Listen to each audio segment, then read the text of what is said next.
November 8th, 1932. A landslide election that defined a generation.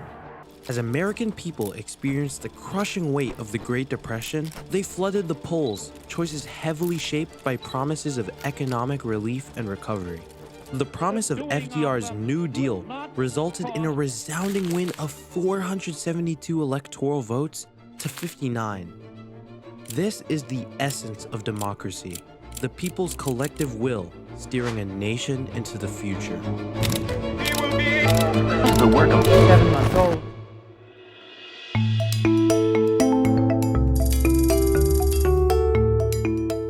This moment in 1932 reminds us that elections are more than just a contest between two candidates, but a reflection of the pressing concerns at the time.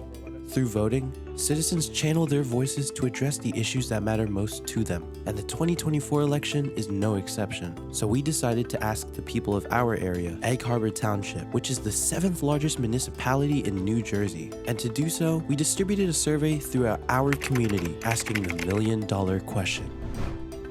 What was the most important issue that influenced your vote in the 2024 election?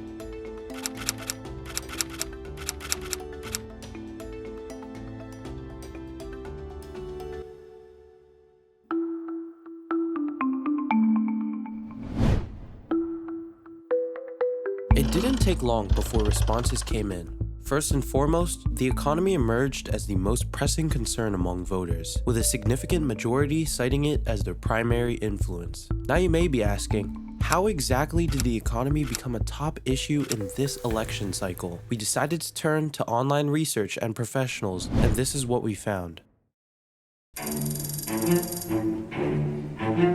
It's the economy, stupid. It's the economy, stupid. It's the economy, stupid. It's the economy, stupid. It's the economy, stupid.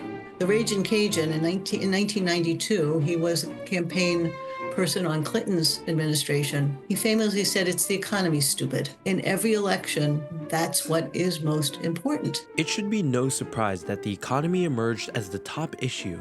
However, it's important to understand how exactly did it become this way. There are a multitude of reasons, but out of all of them, we boiled it down to a list of just a few topics that have become hotly debated within the US. This list is in no particular order, starting from the bottom. Tariffs. To put simply, a tariff is just a tax on imported goods. Now, the thing that causes it to really become an issue for Americans is the side effects that come with it. The main one being the inflation of consumer goods. And typically with tariffs, more people are hurt than are helped.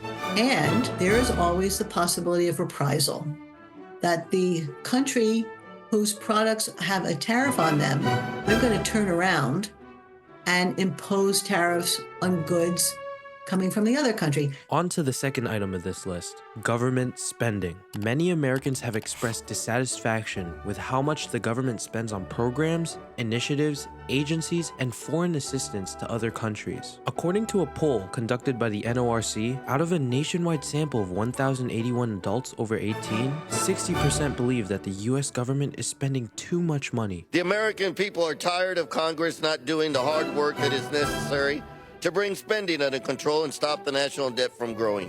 As members of Congress, we have an obligation to bring spending under control. Last but certainly not least, the cost of living crisis is a thing that every American has felt across the board in some way or another. Americans spend more on housing than any other household expense, representing 33% of families' budget. Prices rising has played even more of an effect is wages haven't kept up with it. So, regular Americans are looking at their paycheck looking the same from 4 years ago. Everything's gotten more expensive. Americans are urging for solutions and point their sights towards the new presidency to fix these problems. But how exactly should the government go about it? The economy is extremely nuanced, full of intricacies. It has to be impossible. Well, we came up with actions and solutions the president should take, and though they may not inherently fully solve these problems, because after all, you can't just fully eliminate inflation or entirely remove tariffs. Instead, these solutions will help reduce the severity of these problems and, more importantly, point the nation in the right direction.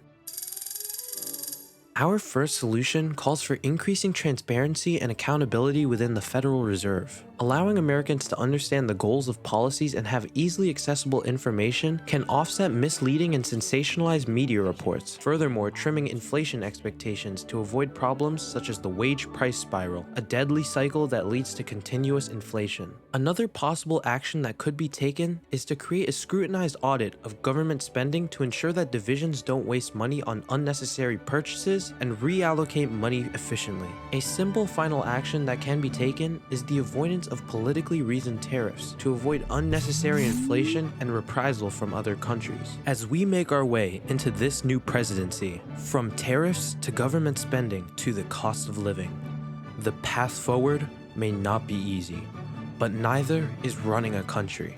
Yet time and time again, every decision, policy, and plan, the American people default on the same sole issue.